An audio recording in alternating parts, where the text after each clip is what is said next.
하나님이 우리에게 주신 생명에 관해서 6가지 질문이 가능합니다. 첫째, why of life? 왜 사느냐 하는 인생의 목적입니다. 여러분, 인생의 목표가 무엇입니까? 도대체 인생의 목적이 무엇인지 따지는 철학적 질문입니다.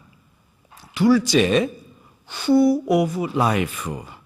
누구냐 하는 정체성의 문제입니다. 여러분은 누구이십니까? 이것은 생물학적이고 또 분류학적이고 자기 정체성을 묻는 질문입니다. 셋째, what of life입니다. 인생의 내용과 특성과 성격에 관한 질문입니다. 여러분, 우리가 사는 인생이 무엇인가, 무엇을 담고 있는가 끊임없이 물어야 됩니다. 넷째로 where of life입니다.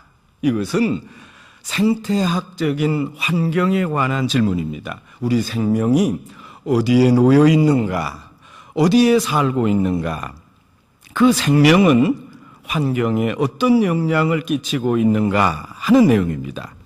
주변과의 관계를 생각할 때 그 존재의 의미가 어떤가, 그것을 따지는 것입니다.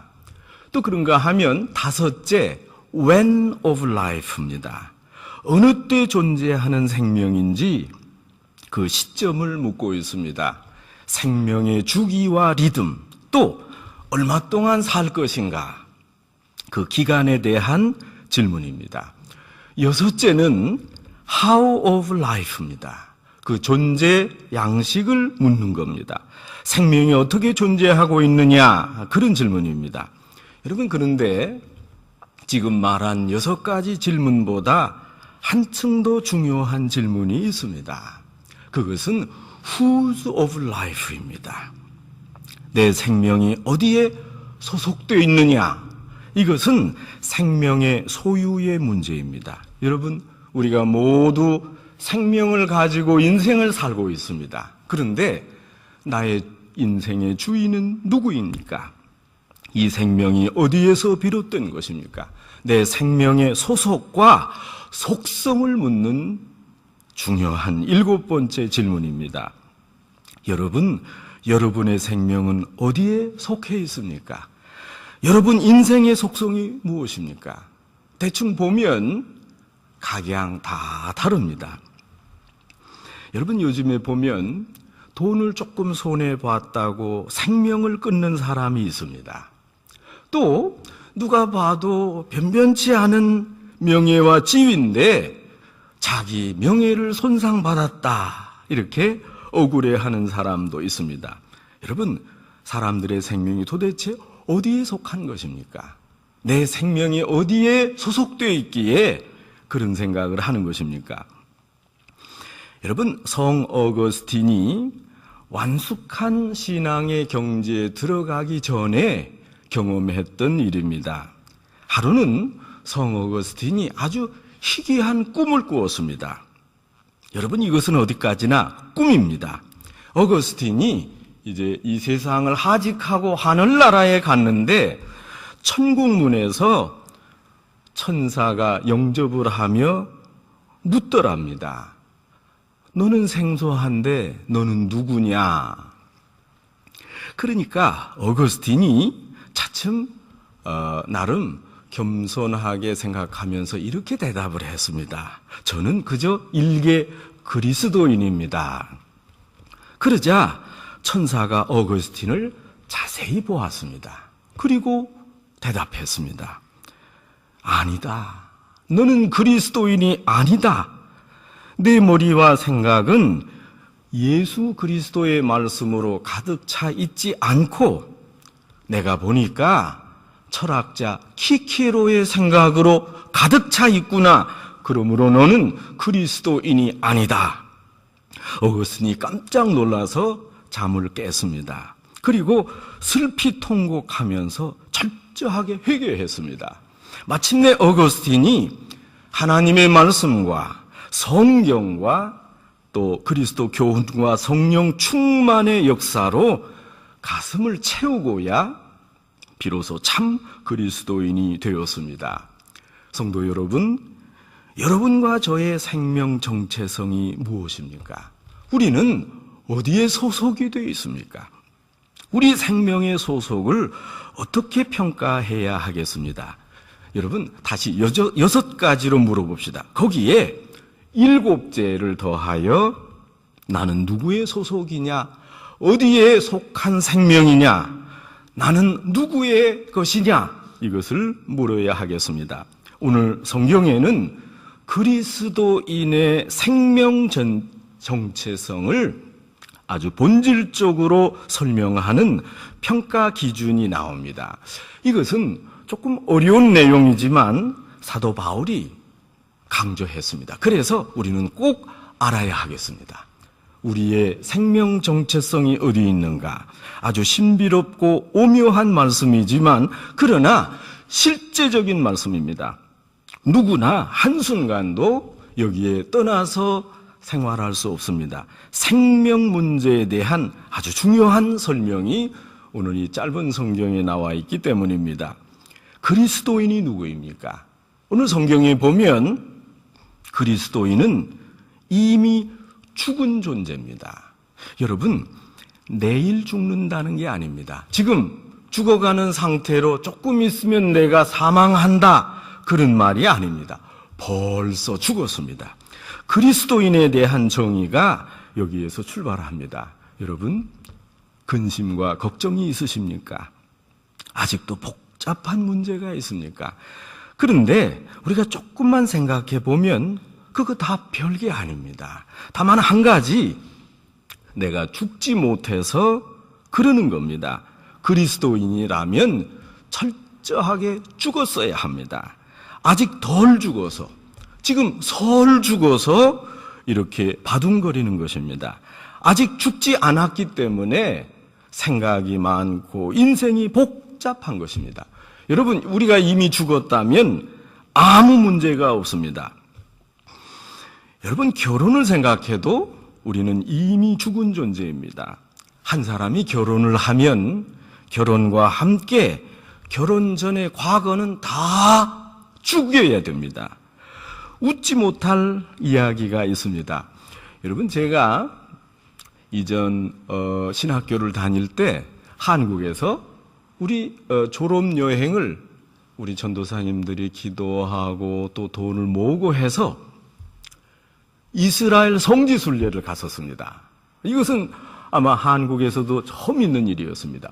성지순례를 가고 오니까 제주도 한 번 다녀오는 왕복 티켓이 이제 공짜로 나왔습니다. 그래서 우리 이제 신학생들이 함께 모여서 또 제주도를 방학을 맞이해서 다녀왔습니다.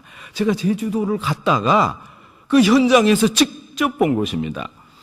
어느 신혼부부가 신혼여행을 왔는데 막 싸우는 거예요. 그 알아보니까 옛날 애인에게 몰래 전화를 걸어 통화하다가 들켜서 지금 큰 부부싸움이 벌어진 것입니다. 여러분, 결혼식과 동시에 이전의 모든 것은 다 잊어야 됩니다. 남자친구, 여자친구 다 끊어야 됩니다. 단절해야 됩니다. 과거로부터 죽어야 됩니다. 지금 쓸데없는 것이 살아서 그래서 안 됩니다. 창세기 2장 24절 말씀입니다. 남자가 부모를 떠나 그 아내와 연합하여 둘이 한 몸을 이룰지로다. 이것이 성경에서 말하는 결혼입니다. 떠나야 됩니다. 그리고 과거로부터 아주 탈출해야 됩니다. 여러분, 아직 떠나지 못해서 많은 복잡한 문제가 있습니다. 여러분, 왜 마마보이가 있습니까? 왜 daddy's girl이 있습니까? 그냥 떠나보내야 되는데 떠나지도 않았고 떠나보내지도 않아서 문제입니다.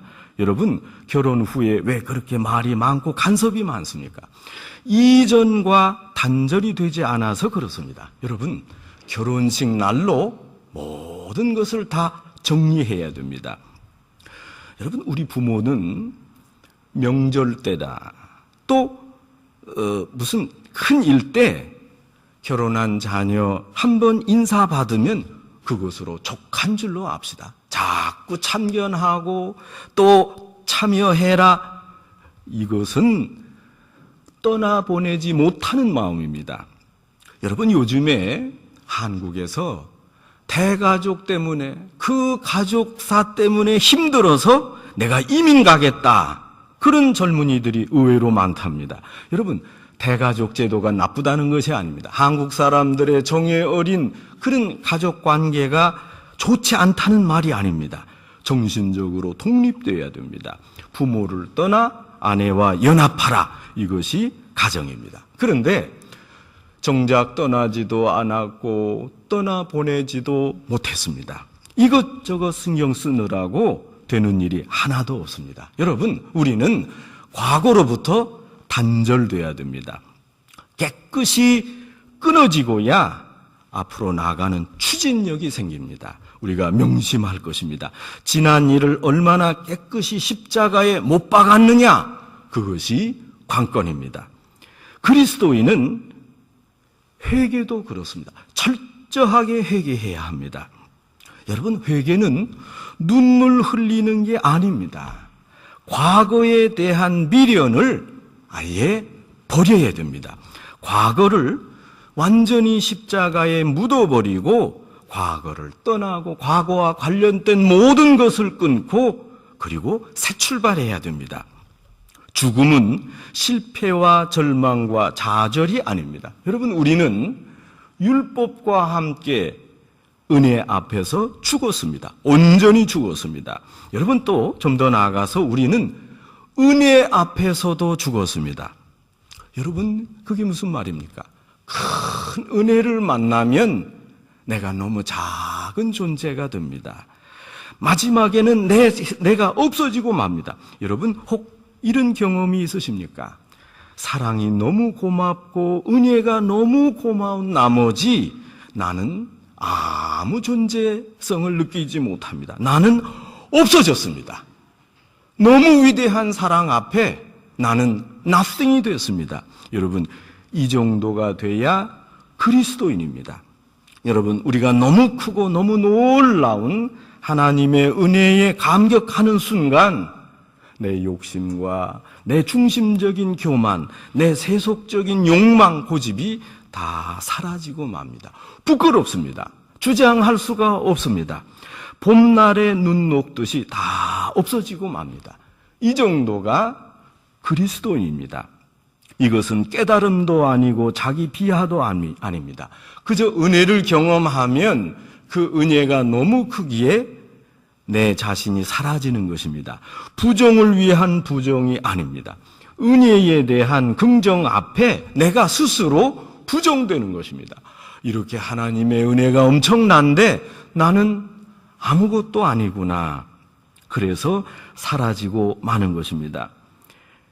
어느 날 홍수가 나서 물이 많이 불었는데 그 마을에 수영할 줄 모르는 사람이 그만 물에 빠져서 허우적거리며 살려달라고 소리를 질렀습니다. 수영을 잘하는 구조대원 두 사람이 이 사람을 살리기 위해 헤엄쳐 갔습니다. 그런데 막상 살려달라, 지금 허우적거리는 그 사람 근처에 가서는 가만히 있는 거예요. 다가간 채 기다리기만 했습니다. 물에 빠진 사람은 이제 다가온 구조대원에게 나를 살려라, 나를 몸을 빼내달라 발버둥을 치고 온몸을 심하게 흔들었습니다. 그러다가 이윽고 기진맥진해서 더 보둥거리지 않습니다. 그때 두 구조대원이 손을 써서 물에 빠진 사람을 건져냈습니다. 이것을 다 지켜본 마을 사람들이 궁금해서 물었습니다. 아니, 당신들이 구조대원인데 1분이라도 1초라도 빨리 구원해야 되는 거 아닙니까? 왜 거기 가서 건지지 않고 기다렸습니까? 구조대원들이 대답했습니다. 물에 빠진 사람들에게 힘이 남아 있어서 버둥거릴 땐 가만둬야 됩니다. 그때 사람을 건지면 나도 빨려 들어가 나도 죽습니다. 살겠다는 생각을 버리고 손을 들고 항복해야 안심하고 건져낼 수 있습니다. 구조대원의 말입니다. 여러분, 제가 수영을 잘 못해서 이전에 수영 배우러 다녔습니다. 그 수영 강사가 이 말을 하는 거예요. 그저 물에 던져지고 내가 나가겠다 버둥거리면 수영이 안 된다는 것입니다. 오히려 나는 이제 끝이구나, 내가 이대로 물에 빠지는구나, 욕심을 비우면 몸이 뜬다. 그때부터 수영을 하라, 그 말입니다. 여러분, 살아있기 때문에 문제입니다. 우리가 그리스도 앞에 철저하게 죽어야 됩니다.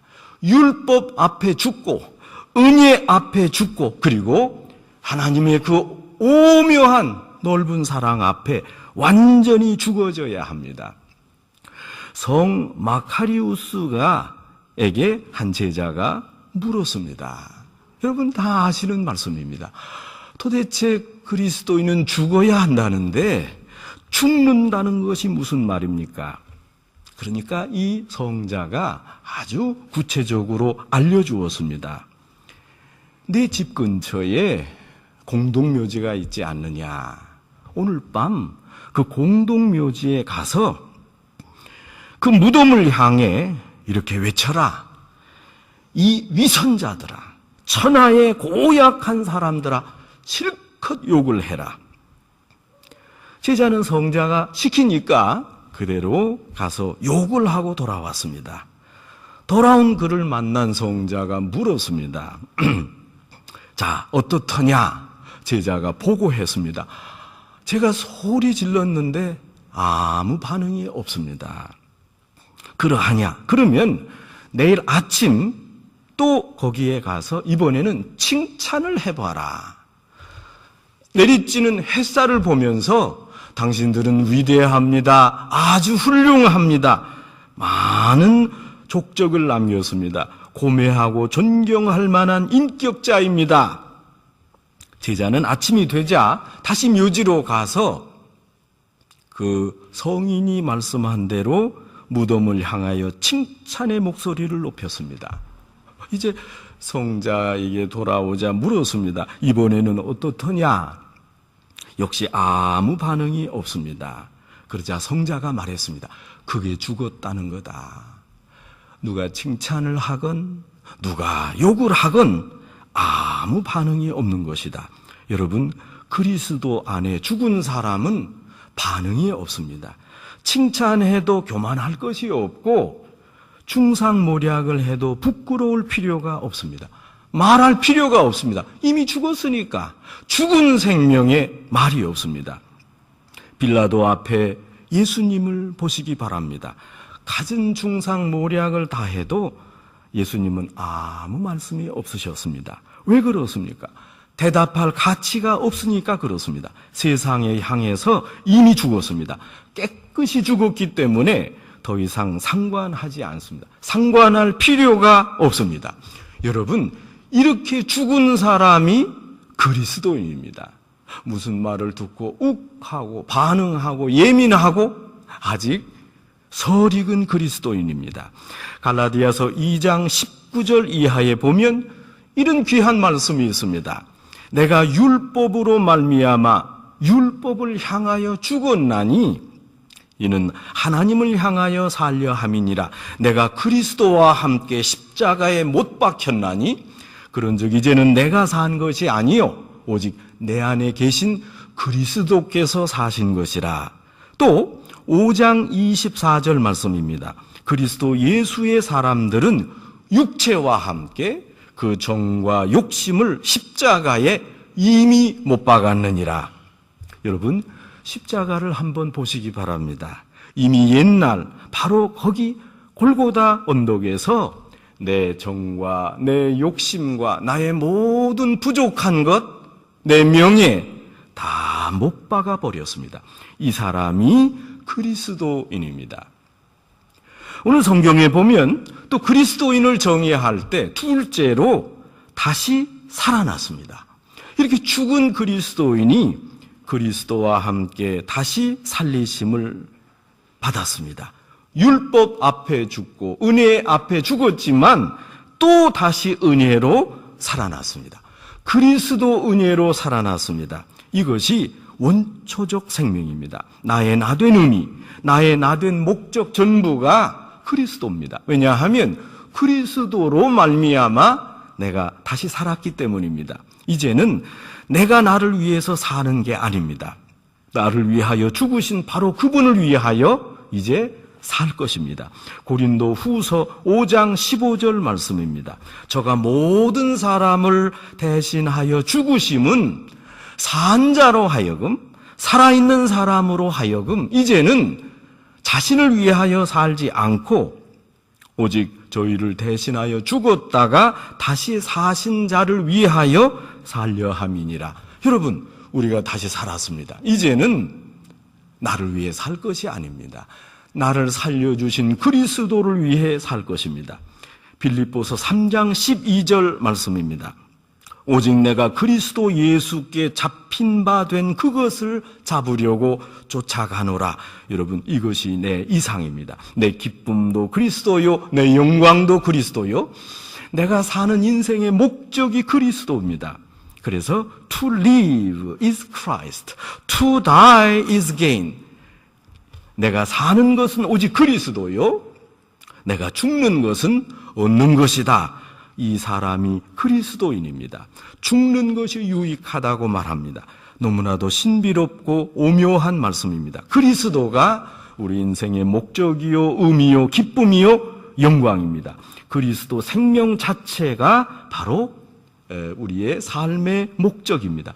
이 사람이 그리스도인입니다. 여러분, 누가복음에 돌아온 탕자를 한번 생각해 보시기 바랍니다. 탕자는 과거를 다 잊었습니다. 마땅히 과거를 잊어야 합니다. 그리고 거기서 끝이 아닙니다. 오직 은혜로 다시 살았습니다. 아버지가 용서하고 또 베풀겠다 하는 것을 그대로 받아들였습니다. 이제 무슨 말을 할 말이 있습니까? 할 말이 없습니다. 어떤 일을 당하든지 무슨 일을 당하든지 감사, 감격으로 살아가는 것입니다. 과거를 청산하고 그리고 은혜로 다시 살고 그것으로 살아가는 겁니다. 셋째로 오늘 성경에 그리스도인은 그 생명이 감추어져 있습니다. 여러분, 우리 생명이 그리스도 안에 감추어져 있습니다. 죽었고 살았는데 그 생명이 그리스도 안에 감추어져 있습니다. 여러분, 이 감추어져 있다 하는 말이 좀 어렵습니다. 감추어져 있다 하는 헬라어 쾌키르프타이는 현재 완료형입니다. 우리말은 이 시제가 발달하지 않았지만 헬라어는 아주 시제가 많습니다. 현재 완료다 하는 데는 계속의 의미가 있습니다. 다시 말하면 그리스도인은 현재 완료로 계속적인 생명을 가지고 살아간다 하는 것입니다.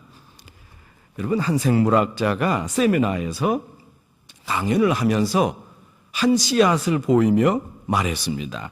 이 씨앗 참으로 신비롭습니다. 생명은 신비 그 자체입니다. 나는 생물학자니까 이 씨를 물질적으로 분해하고 분석하고 나눌 수 있습니다. 내가 이 성분을 분해해서 질소, 수소, 탄소 물질로 나눌 수가 있습니다. 또 이제 씨앗의 성분을 알아냈으니까 나는 이 씨앗을 만들 수도 있습니다. 여러 성분들을 조합해서 동일한 씨앗을 만들어낼 수가 있습니다. 그런데 내가 만든 그 씨앗을 땅에 심으면 싹이 나지 않습니다. 그것은 물질입니다. 싹을 틔우지 못하고 썩게 됩니다. 그런데 여기 내 손에 있는 이 작은 조그만 씨앗은 땅에 심기만 하면 싹이 납니다. 그리고 많은 열매를 맺습니다. 이 씨앗이 현재 완료형입니다. 이런 의미로 말했습니다. 이 생물학자가 목사님 같습니다. 이 씨가 하나님이 생산한 이 씨 안에 생명이 감추어져 있다 하는 겁니다. 아직 피어나지 않았습니다. 그러나 계속적으로 감추어져 있다 하는 겁니다. 현재 완료형의 생명의 신비가 우리에게 있습니다. 여러분, 이 점을 잊지 말아야 합니다. 그리스도인은 이런 오묘한 신비 속에서 살아갑니다. 이것이 크리스찬 생명의 본질입니다. 벌써 그리스도와 함께 있습니다. 그런데 아직 감추어져 있습니다. 아직 피어나지 않았습니다. 그러나 계속적으로 활동합니다. 이제 주님이 오실 그때에 나타날 것입니다. 주님이 오실 때 나타날 모습을 여러분 한번 생각해 보십시다. 이미 천국에 가 있는 그 감추어진 생명을 생각해 봅시다. 구속함을 받은 생명입니다. 오직 사랑과 은혜만이 있을 뿐입니다. 그리고 이 큰 사랑에 시간 감격하고 있습니다. 그뿐만 아니라 우리 인생을 돌아볼 때 내가 지난날 왜 그렇게 고독했나? 여러분, 이제 돌아보면 그것이 은혜였습니다. 내가 그때 왜 실패했나? 내가 그때 왜 넘어졌나? 돌아보니 그것도 은혜였습니다. 거기에도 하나님의 뜻이 있었습니다. 내가 비참해서 고통을 느끼고 있을 때 나는 버려진 줄로 알았습니다. 그러나 그때에도 하나님이 나와 함께 있었습니다. 다만 감추어져 있었을 뿐입니다. 계속적으로 하나님이 나와 함께 있었습니다. 여러분, 이것이 은혜입니다. 내가 병들고 지금 슬퍼하고 있지만 돌아보면 그것도 은혜였습니다. 그때는 모든 문제에 대한 해답을 얻을 수가 없었습니다. 여러분, 우리가 사는 세상에는 왜 이렇게 모순이 많은지, 답답하고 분명하지 않고 괴로운지 알 수가 없습니다. 감추어진 신비의 세계를 회고할 때 그 차원에서 볼 때는 모든 것이 은혜였습니다. 감추어진 생명을 아는 사람은 오늘 이 땅에 살면서도 낙심하지 않습니다. 내가 비록 죽었고 다시 살아났으나 아직 완전히 피지 못했다. 시간이 아직 오지 않았기 때문에 그렇습니다.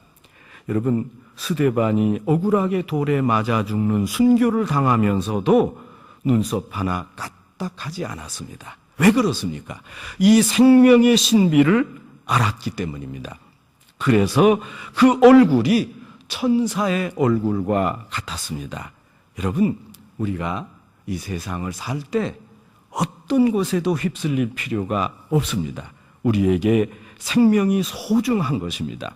여러분, 이것이 우리에게 약속된 생명, 여러분 그것을 믿읍시다. 그래서 보이는 것도 들리는 것도 그것에 개념하지 말고 보다 근본적인 감추어진 생명을 찾아야 할 것입니다. 성도 여러분, 우리가 생명 위주로 살아갑시다. 영원한 생명을 지향하며 이제 살아갑시다. 여러분, 큰 관점에서 보면 세상에서 좀 잘 살면 뭘 하고 조금 또 어려우면 어떻게 했습니까? 세상이 나를 어떻게 평가한들 여러분, 그것이 나와 무슨 상관이 있겠습니까?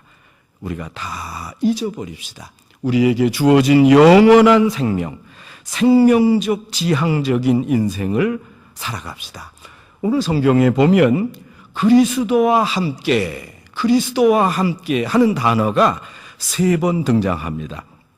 그리스도와 함께 할 때 이 사람이 참 그리스도인입니다. 그리스도와 함께 오늘을 살아갑시다. 그러므로 오직 위를 생각하고 위의 것을 바라보며 살아갑시다. 여러분, 위 것을 생각하며 위의 것을 바라볼 때 하나님이 우리에게 놀라운 생명의 진중함을 주십니다. 여러분, 그 두더지는 이제 숲에서 떨어진 도토리를 좋아하지 않습니까? 그래서 이 좀 영리한 두더지가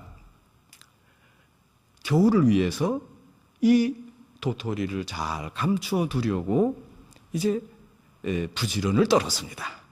그래서 숲에 나가서 떨어진 도토리를 모았습니다. 그러다 생각했습니다. 내가 이 떨어진 도토리가 아니라 더 많은 도토리를 얻자. 그리고 생각한 것은 계속 땅을 팠습니다. 이 어리석은 두더지는 그 도토리가 땅에서 나온 줄 알았습니다.